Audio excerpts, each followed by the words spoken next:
S May 15ಕ್ಕೆ share ಅನ್ನೋ cinema release ಆಗ್ತಾ ಇದೆ. ಈ ಸಿನಿಮಾದಲ್ಲಿ ವಿಲನ್ ಆಗಿ ಕ್ರಿಸ್ ಗಿಲ್ಲಿ ಅವರು ನಟನೆ ಮಾಡ್ತಾ ಇದ್ದಾರೆ. ಸೊ ಅಬ್ಬರಿಸಿ ಬೊಬ್ಬಿರಿಯೋದಕ್ಕೆ, ಅದರಲ್ಲೂ ಕಿರಣ್ ರಾಜ್ ಎದುರು ಯಾವ ಥರ ಫೈಟ್ ಮಾಡ್ತಾರೆ ಅಂತ ನೋಡೋದಕ್ಕೆ ಎಲ್ಲರೂ ಕೂಡ ಕುತೂಹಲದಿಂದ ಕಾಯ್ತಾ ಇದ್ದಾರೆ. ಯಾಕಂತಂದರೆ ಅವ್ರನ್ನ ನೋಡಿದ್ರೆ ದೊಡ್ಡ ವಿಲನ್ ಥರ ಏನು ಅನಿಸಲ್ಲ, ಪಾಪದವರು ಅಂತ ಅನಿಸುತ್ತೆ. ಅವ್ರನ್ನ ಮಾತಾಡಿಸ್ತಾ ಹೋಗೋಣ. ಹಾಯ್ ಕ್ರಿಸ್, ಹೇಗಿದ್ದೀರಾ? ಹಾಯ್ ಮ್ಯಾಮ್, ಚೆನ್ನಾಗಿದ್ದೀನಿ. ನೀವು ಹೇಗಿದ್ದೀರಾ? ನಾನು ಸೂಪರ್ ಆಗಿದ್ದೀನಿ. ನಮಗೆಲ್ಲ ಒಂದು ಕ್ಯೂರಿಯಾಸಿಟಿ ಏನು ಗೊತ್ತಾ, ನಿಮ್ಮ ಹೇರ್ ಬಗ್ಗೆ. ಹೆಣ್ಮಕ್ಳಿಗೂ ನಾಚಿಸ್ಬೇಕು ಆ ಥರ ಬೆಳೆಸಿದ್ದೀರಾ, ಅದ್ರದ್ದು ಸೀಕ್ರೆಟ್ ಹೇಳಿ. ಸೀಕ್ರೆಟ್ ಏನಿಲ್ಲ ಮ್ಯಾಮ್, ಜೆನೆಟಿಕಲಿ ಬೆಳೆದಿದೆ. ನಾನು ತುಂಬ ಮೇಂಟೈನ್ ಮಾಡ್ತೀನಿ. ಕೆ 2 ಮಂತ್ಸ್ಗೆ ಒಂದ್ಸರಿ ಕೆರೆಟಿನ್ ಮಾಡಿಸ್ತಾ ಇರ್ತೀನಿ, ಸ್ಟ್ರೈಟ್ನಿಂಗ್ ಮಾಡಿಸ್ತಾ ಇರ್ತೀನಿ. ಸೊ ಅದು ಮೇಂಟೈನ್ ಮಾಡೋದು ತುಂಬ ಕಷ್ಟ. ಸೊ ಮಾಡ್ತೀನಿ ಇವಾಗ ಮ್ಯಾಮ್. ಇವಾಗ ನಾನು ಮೂವಿಯಲ್ಲಿ ಕೆಲಸ ಮಾಡಿದ್ದೀನಿ, ಶೇರ್ ಮೂವಿಯಲ್ಲಿ. ಸೊ ಅದು ಕಂಟಿನ್ಯೂಟಿಗೋಸ್ಕರ ಮೇಂಟೈನ್ ಮಾಡಲೇಬೇಕಾಗುತ್ತೆ. ಸೊ ಅದಕ್ಕೆ ಮೇಂಟೈನ್ ಮಾಡ್ತಾನೆ ಇದ್ದೀನಿ ಇನ್ನು ರಿಲೀಸ್ ಆಗೋವರೆಗೂ. ಮೂವಿ ಮುಗ್ದಾದ್ಮೇಲೆ ಕಟ್ ಮಾಡಿಸ್ಬೋದು, ಬಟ್ ಇವಾಗ ಇದೇ ಕ್ಯಾರೆಕ್ಟರ್ನ ನಾನು ನಡ್ಸ್ಕೊಂಡು ಹೋಗಬೇಕು ನನ್ನ ಫ್ಯೂಚರಲ್ಲಿ ಅಂದರೆ ಇಡ್ಬೋದು. ಏನಾದರೂ ಆಫರ್ ಬಂದರೆ ಇಡ್ತೀನಿ, ಇಲ್ಲಾಂದರೆ ಕಟ್ ಮಾಡಿಸ್ತೀನಿ. ಅಂದರೆ ಈಗ ನಿಮಗೆ ಅದ್ರ ಬಗ್ಗೆ ಎಮೋಷ್ನಲ್ ಕನೆಕ್ಟ್ ಆಗಿಲ್ವಾ? ಕನೆಕ್ಟ್ ಆಗಿದೆ ಮ್ಯಾಮ್. ಮನೆಯಲ್ಲಿ ಕಟ್ ಮಾಡಿಸು ಅಂತ ಇದ್ದಾರೆ, ಬಟ್ ಮೂವಿ ಕಂಟಿನ್ಯೂಟಿಗೋಸ್ಕರ ಕಟ್ ಮಾಡಿಸಿಲ್ಲ ಅಂತ ಒಂದು ನನಗೆ ಒಂದು ಚಾನ್ಸ್ ಅಂತ ಹೇಳ್ಬೋದು. ಓಕೆ, ಈಗ ಶೇರ್ ಸಿನಿಮಾ ಒಂದಷ್ಟು ವಿಚಾರಗಳಿಗೆ ಹೆಸರಾಗ್ತಾ ಇದೆ, ಚೆನ್ನಾಗಿದೆ ಸಿನಿಮಾ, ಕತೆ ಚೆನ್ನಾಗಿದೆ ಅಂತ. ಸೊ ನೀವು ಈ ಸಿನಿಮಾಗೆ ವಿಲನ್ ಆಗಿ ಬಂದಿದ್ದೆ ಹೇಗೆ ಅಂತ? ನೋಡಿ ಮ್ಯಾಮ್, ಇವಾಗ ಡೇ 1 ಯಾವಾಗ ಅಂದರೆ ನಾನು ಭರ್ಜರಿ ಗಂಡು ಶೂಟಿಂಗ್ ನಡೀತಾ ಇತ್ತು. ಆವಾಗ ನಮ್ಮ ಅಪ್ಪನ ಫ್ರೆಂಡು ಯಾರೋ ಒಬ್ಬರು XYZ ಅಲ್ಲಿ ಇದ್ದರು. ಸೊ ಅಲ್ಲಿ ನಾನು ಹೋದಾಗ ಡೈರೆಕ್ಟರ್ ಪ್ರಸಿದ್ಧ್ ಸರು ಅವ್ರು ನನಗೆ ಫಸ್ಟ್ ಟೈಮ್ ನೋಡಿದಾಗ, ಇವನು ಹುಡುಗ ತುಂಬ ಚೆನ್ನಾಗಿದ್ದಾನೆ, ಆ್ಯಕ್ಟಿಂಗ್ ಮಾಡೋಕ್ಕೆ ಇಷ್ಟನಾ ಅಂತ ಕೇಳಿದ್ರು. ಸೊ ನಾನು ಅವಾಗ ರೀಲ್ಸ್ ಮಾಡ್ತಿದ್ದೆ. ಹಾಂ ಸರ್ ಇಷ್ಟ, ಒಂದು ರೋಲ್ ಕೊಡ್ತೀನಿ ಮಾಡ್ತೀಯಾ ಅಂತಂದರು. ಸರ್ ಖಂಡಿತ ಮಾಡ್ತೀನಿ ಸರ್. ಅವ್ರು ನನಗೆ ಒಂದು ರೋಲ್ ಕೊಟ್ಟರು, ನಾನು 2-3 ಟೇಕಲ್ಲಿ ಮಾಡಿದೆ.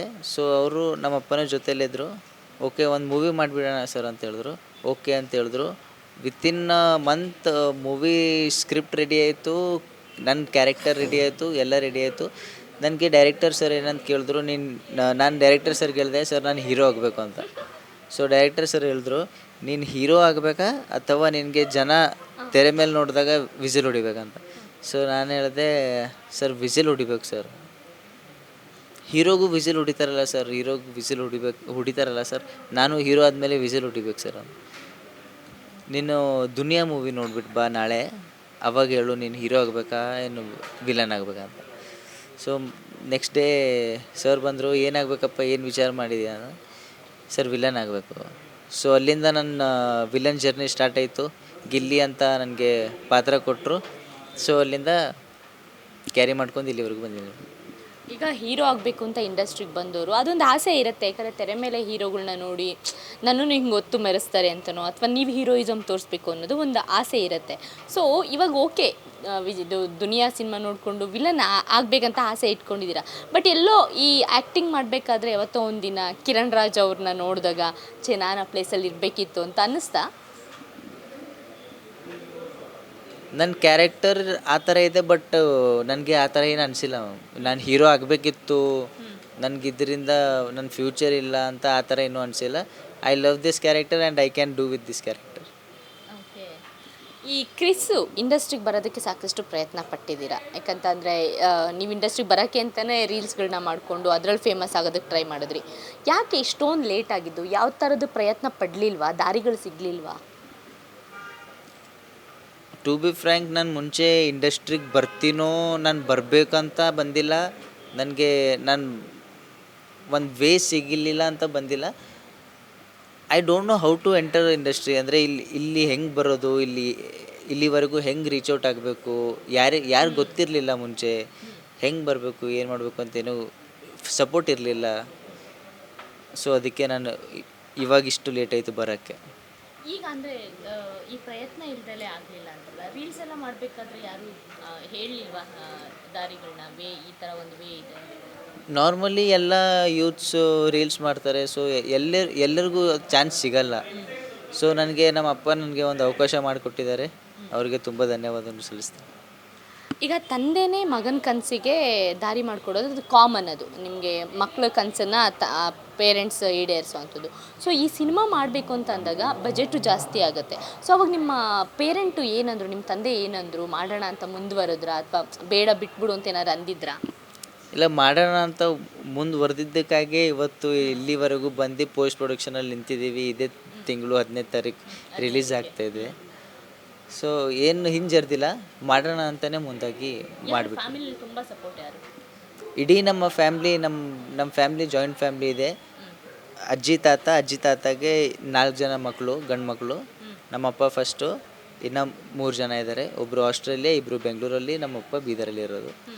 ಸೊ ನಮ್ಮ ಇಡೀ ಫ್ಯಾಮ್ಲಿಯಲ್ಲಿ ನಾವು 18 ಜನ ಇದ್ದೀವಿ. ಸೊ ಎಲ್ಲರೂ ತುಂಬ ಸಪೋರ್ಟಿವ್ ಆಗಿದ್ವಿ. ಈ ರೀಲ್ಸ್ ಅಂತ ಬಂದಾಗ ಇನ್ಸ್ಟಾಗ್ರಾಮಲ್ಲಿ ರೀಲ್ಸ್ ಮಾಡೋರ್ದು ಎಲ್ರದ್ದು ಒಂದು ಕಾಮನ್ ಒಂದು ಆಸೆ, ಅಂದರೆ ನಾವು ಈ ರೀಲ್ಸ್ ಮಾಡೋ ಪ್ರಕಾರ ಇಂಡಸ್ಟ್ರಿಗೆ ಎಂಟ್ರಿ ಕೊಡ್ಬೋದು ಅಂತ. ಸೊ ನೀವು ಅವಾಗ ರೀಲ್ಸ್ಗಳು ಮಾಡಬೇಕಾದ್ರೆ ಯಾವ ಸಬ್ಜೆಕ್ಟನ್ನು ಜಾಸ್ತಿ ಸೆಲೆಕ್ಟ್ ಮಾಡ್ಕೊತಿದ್ರಿ? ಈಗ ಯಾಕೆ ರೀಲ್ಸ್ನ ಸ್ಟಾಪ್ ಮಾಡಿರೋಂಥದ್ದು? ನಿಮ್ಮದು ವೈರಲ್ ಆದಂಥ ರೀಲ್ಸ್ಗಳ ಬಗ್ಗೆ ಹೇಳೋದಾದರೆ. ನಾನು ಯಾವಾಗಲೂ ಆ್ಯಕ್ಷನ್ ವೀಡಿಯೋಸು ಮತ್ತು ಇದೇ ಥರ ವಿಲನ್ ರೋಲೇ ಮಾಡ್ತಿದ್ದೆ ಮುಂಚೆಯಿಂದ. ರೀಲ್ಸಲ್ಲೂ ಅದೇ ಮಾಡ್ತಿದ್ದೆ. ಬಟ್ ಅದರಿಂದ ನನಗೆ ಅಷ್ಟು ರೀಚೌಟ್ ಸಿಗಲಿಲ್ಲ, ನನಗೇನಷ್ಟು ಫೇಮ್ ಸಿಗಲಿಲ್ಲ. ಸೊ ಅಲ್ಲೇ ಓಕೆ, ನಾನು ಆ್ಯಸ್ ಅ ಪ್ಯಾಷನ್ ಮಾಡ್ತಿದ್ದೆ, ಟ್ರೈ ಮಾಡಿದ್ದೀನಿ. ಅಲ್ಲಿಂದ ಏನೂ ನನಗೆ ವರ್ಕೌಟ್ ಆಗಲಿಲ್ಲ, ಆಯ್ತು ಅಷ್ಟೇ. ಯಾವುದು ತುಂಬ ವೈರಲ್ ಆಗಿದೆ ರೀಲ್ಸ್? ಟಿಕ್ಟಾಕಲ್ಲಿ ಆಗಿತ್ತು ಮ್ಯಾಮ್. 3.45 ಮಿಲಿಯನ್ ಆಗಿತ್ತು ಆವಾಗ ಟಿಕ್ಟಾಕಲ್ಲಿ. ಟಿಕ್ಟಾಕ್ ಇದ್ದಿದ್ದರೆ ಇವತ್ತು ಎಲ್ಲ ನಮ್ಮ ಯೂತ್ಸ್ಗೆ ತುಂಬ ಸಪೋರ್ಟಿವ್ ಆಗಿತ್ತದು. ಸೊ ತುಂಬ ಜನ ಅದರಿಂದ ದೂರ ಹೋಗಿ ತುಂಬ ಜನ ಕರಿಯರ್ ಲಾಸ್ ಆಗಿದೆ ಹೇಳೋದು. ಕ್ರಿಸ್ ಇವಾಗ ಇಂಡಸ್ಟ್ರಿಗೆ ಶೇರ್ ಮೂಲಕ ಎಂಟ್ರಿ ಕೊಡ್ತಾ ಇದ್ದೀರಾ, ಅದು ವಿಲನ್ ಆಗಿ. ನೆಕ್ಸ್ಟು ನಿಮ್ಮ ಇಷ್ಟವಾದಂಥ ಪಾತ್ರಗಳು ಸಿಗಬಹುದು. ಸೊ ಏನು ಹಿನ್ನೆಲೆ, ಏನು ಓದಿದ್ರಿ, ಯಾವ ಊರು, ಹೆಂಗೆ ಬಂದ್ರಿ? ಬೇಸಿಕ್ಲಿ ನಾನು ಐ ಆಮ್ ಫ್ರಮ್ ಬೀದರ್. ಬೀದರಲ್ಲಿ ನಾನು first standard to 3rd standard Holy ಶೆಪರ್ಡಲ್ಲಿ ಓದಿದ್ದೆ. ಬೀದರಲ್ಲಿ ಸ್ಕೂಲ್ ಇದೆ, ಹೋಲಿ ಶೆಪರ್ಡ್ ಅಂತ. ಸೊ ಅದಾದಮೇಲೆ 4th and 5th ಬೆಂಗಳೂರು ಬಂದೆ, ಬಾಲ್ಡ್ವಿನ್ಸ್ ಬಾಯ್ಸ್ ಹೈಸ್ಕೂಲ್, ಕೋರ್ಮಂಗ್ಲ, ಶಾಂತಿನಗರಲ್ಲಿ. ಮತ್ತು 6th ಬೀದರ್ಗೆ ಹೋದೆ, ಗುರುನಾನಕ್ ಪಬ್ಲಿಕ್ ಸ್ಕೂಲ್ ಅಂತ.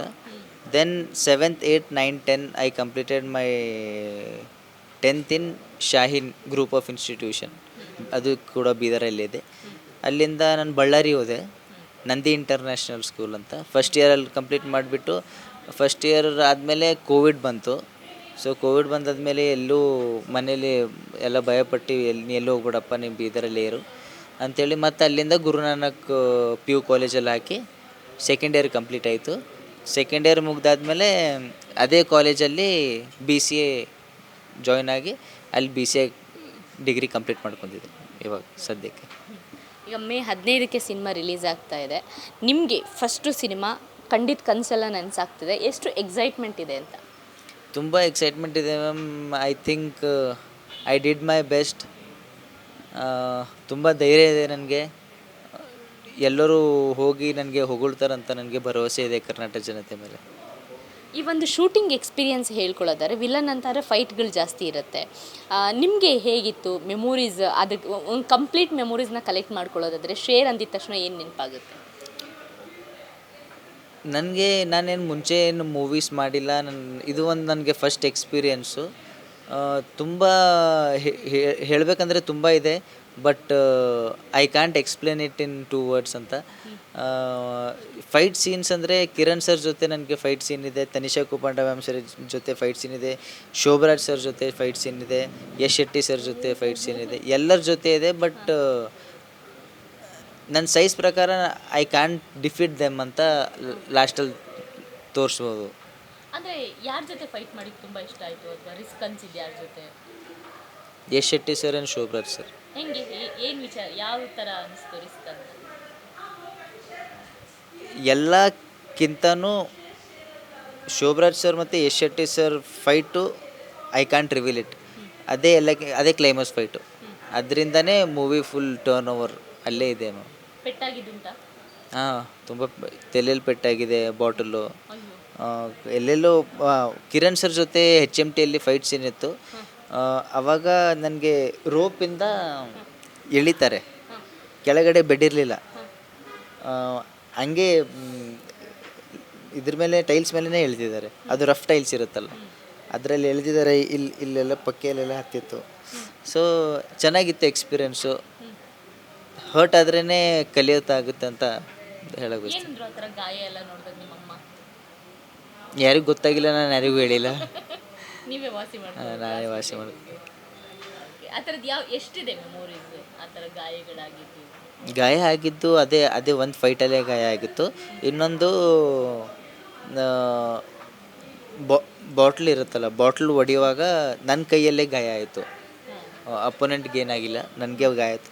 ಸೊ ಅದು ಹೀಲ್ ಆಯಿತು ಒಂದು 10-15 ಡೇಸಲ್ಲಿ. ಈಗ ಸಿನಿಮಾ ಇಷ್ಟೆಲ್ಲ ನೋವು ಪಡ್ಕೊಂಡಿದ್ದೀರಾ, ವಿಲನ್ ಅಂತ ಅಂದಾಗ ಅದು ಕಾಮನ್. ಹಿಂದಿಂದಲೂ ಕೂಡ ಏನೇ ಸೆಕ್ಯೂರ್ ತೊಗೊಂಡ್ರು ಕೂಡ, ಏನೇ ಪ್ರಿಕಾಕ್ಷನ್ ತೊಗೊಂಡ್ರು ಕೂಡ ಏನೋ ಒಂದು ಇಫೆಕ್ಟ್. ಸೊ ಸಿನಿಮಾ ರಿಲೀಸ್ ಆಗ್ತಿದೆ, ಎಷ್ಟು ಹೋಪ್ ಇದೆ ಈ ಗಾಯ ಎಲ್ಲ ಮರೆಸೋವಷ್ಟು? ಎಷ್ಟು ಹೋಪ್ ಇದೆ ಅಂದರೆ ಅರ್ಥ ಆಗಿಲ್ಲ. ನಿಮ್ಗೆ ಸಿನಿಮಾ ಬಗ್ಗೆ ಎಷ್ಟು ಹೋಪ್ ಇದೆ?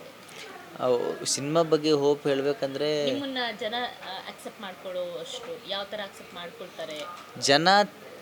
ನಮ್ಮ ಕನ್ನಡ ಇಂಡಸ್ಟ್ರಿಯಲ್ಲಿ ಜನ ಥಿಯೇಟರ್ಗೆ ಬಂದು ನೋಡಿದ್ರೇ, ನನ್ನ ಆ್ಯಕ್ಟಿಂಗ್ ನೋಡಿದ್ರೇ ಅವ್ರು ನನಗೆ ಅಕ್ಸೆಪ್ಟ್ ಮಾಡ್ಕೊಳ್ಳೋದು. ಅವ್ರು ಬಂದಿಲ್ಲ ಅಂದರೆ ಅವ್ರಿಗೆ ಹೆಂಗೆ ಗೊತ್ತಾಗೋದು ನಾನು ಯಾವ ಥರ ಆ್ಯಕ್ಟಿಂಗ್ ಮಾಡಿದ್ದೀನಿ, ನಾನು ಯಾವ ಪಾತ್ರನ ನಿಭಾಯಿಸಿದ್ದೀನಿ ಅಂತ. ಸೊ ಎಲ್ಲ ನಮ್ಮ ಕರ್ನಾಟಕ ಜನತೆ ಕೇಳೋದು ಒಂದೇ, ದಯವಿಟ್ಟು ಥಿಯೇಟ್ರಿಗೆ ಬಂದು ನೋಡಿ, ನಾವು ಬಿಗಿನರ್ಸ್ಗೆ ಬೆಳೆಸಿ ಕನ್ನಡ ಇಂಡಸ್ಟ್ರಿಯನ್ನು ಉಳಿಸಿ ಅಂತ ಕೇಳ್ಕೊಳ್ತೇವೆ. ಫೈನಲಿ ನಿಮ್ಮ ಪೇರೆಂಟ್ಸು, ಅದರಲ್ಲೂ ನಿಮ್ಮ ತಂದೆ ನಿಮಗೋಸ್ಕರ ದೊಡ್ಡ ಹೆಜ್ಜೆ ಇಟ್ಟಿದ್ದಾರೆ. ಸೊ ಅವ್ರ ಬಗ್ಗೆ ಎಷ್ಟು ಪ್ರೌಡ್ ಫೀಲ್ ಇದೆ, ಏನು ಹೇಳ್ತೀರಾ? ತುಂಬ ಹೆಮ್ಮೆಯ ಮಾತು. ನಾನು ಅವ್ರು ಅಂದ್ಕೊಂಡಿರಲಿಲ್ಲ ನಾನು ಇಷ್ಟು ಚೆನ್ನಾಗಿ ಆ್ಯಕ್ಟಿಂಗ್ ಮಾಡಿ, ಇಷ್ಟು ಫಾರ್ವರ್ಡಾಗಿ, ನಾನು ಬೋಲ್ಡಾಗಿ ನಿಂತ್ಕೊಂಡು ಈ ಥರ ಕೆಲಸ ಮಾಡಿದ್ದೀನಿ ಅಂತ. ಆಯ್ತಷ್ಟೇ ಹೇಳೋದು. ಎಕ್ಸ್ಪ್ಲೈನ್ ಮಾಡೋಕ್ಕಾಗ್ತದೆ? ಹೌದು. Thank you, all the best. Thank you ma'am. Thank you. ನಿಮ್ಮದು ಫುಲ್ ನೇಮ್ ಹೇಳ್ಬಿಡಿ ಒಂದ್ಸಲ. ನನ್ನ ಹೆಸರು ಕ್ರಿಸ್ ರೋಡ್ರಿಗ್. ಅದೇ ನಮ್ಗೆ ಹೇಳೋಕ್ಕೆ ಬರಲಿಲ್ಲ. Thank you. ಎಸ್, ಇದಿಷ್ಟು ಕ್ರಿಸ್ ಅವರ ಮಾತು. ವಿಲನ್ ಆಗಿ ಎಂಟ್ರಿ ಕೊಟ್ಟು ಒಂದೊಳ್ಳೆ ಕಲಾವಿದ ಆಗಬೇಕು ಅಂತ ಇಂಡಸ್ಟ್ರಿನಲ್ಲಿ ಆಸೆ ಪಡ್ತಾ ಇದ್ದಾರೆ. ಮುಂದಿನ ದಿನಗಳಲ್ಲಿ ಅವ್ರಿಗೆ ಅಂಥ ಒಂದು ಬ್ರೈಟ್ ಫ್ಯೂಚರ್ ಸಿಗಲಿ ಅಂತ ನಾವು ಕೂಡ ಹಾರೈಸ್ತೀವಿ. ಕ್ಯಾಮ್ರಾ ಪರ್ಸನ್ ಋತ್ವಿಕ್ ಜೊತೆ ಸರೋಜಾ, ಈ ಸಂಜೆ ನ್ಯೂಸ್, ಬೆಂಗಳೂರು.